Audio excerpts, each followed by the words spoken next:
Hey, so for years, I shot in auto. I never really paid attention to shutter speed or even the time of day, to be honest. Sometimes my photos came out sharp, like they froze time. Other times, total blurry mess. And I didn't know why. But once I figured out what shutter speed actually does, everything clicked. So today, I want to break it down simply. What shutter speed is, why it matters, and how you can use it on purpose. Let's go. Part 1. What shutter speed actually is. Here's the basic idea. Shutter speed is how long your camera's eye stays open. Like blinking. A fast blink, you barely see anything. A slow blink, you see more, but it's easier for things to blur. In camera terms, shutter speed is measured in fractions of a second. Something like 1,000th of a second. That's super quick. Great for freezing action. On the other hand, a full second, that's really slow. Perfect for capturing movement, like waterfalls or light trails. There's a little curtain inside your camera. When you press the shutter button, it opens, then closes. The time in between those two moments, that's your shutter speed. So remember, fast equals freeze, slow equals blur.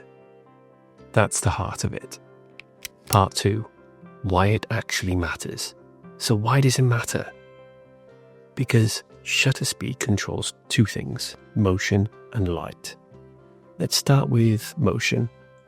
These days, if I'm photographing my son mid-jump or a dog racing past, I know I need something fast, like 1/500th of a second or quicker to keep everything sharp. But if I want that soft, dreamy look of a flowing stream, I'll slow it right down, maybe to 1/15th or even a full second, depending on the scene. Now let's talk light. The longer the shutter is open, the more light it lets in. So if I'm shooting in low light and I don't want to crank the ISO or use a super wide aperture, a slow shutter like half a second can brighten up the image. So go too slow and suddenly everything's blurry.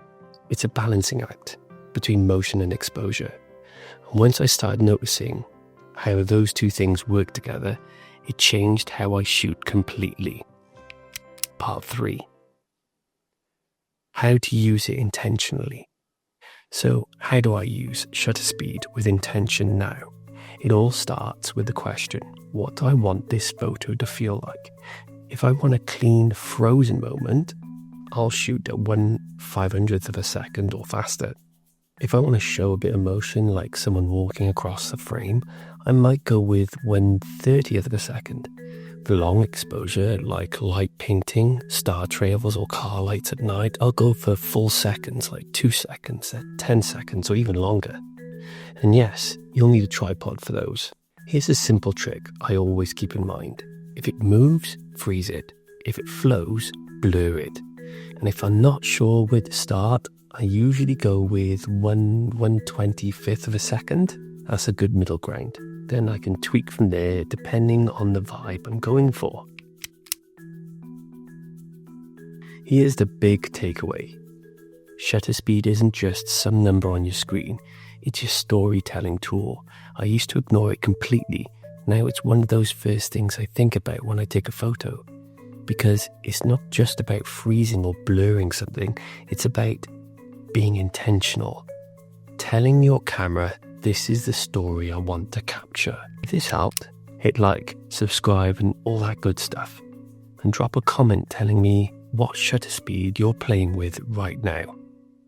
See you in the next one.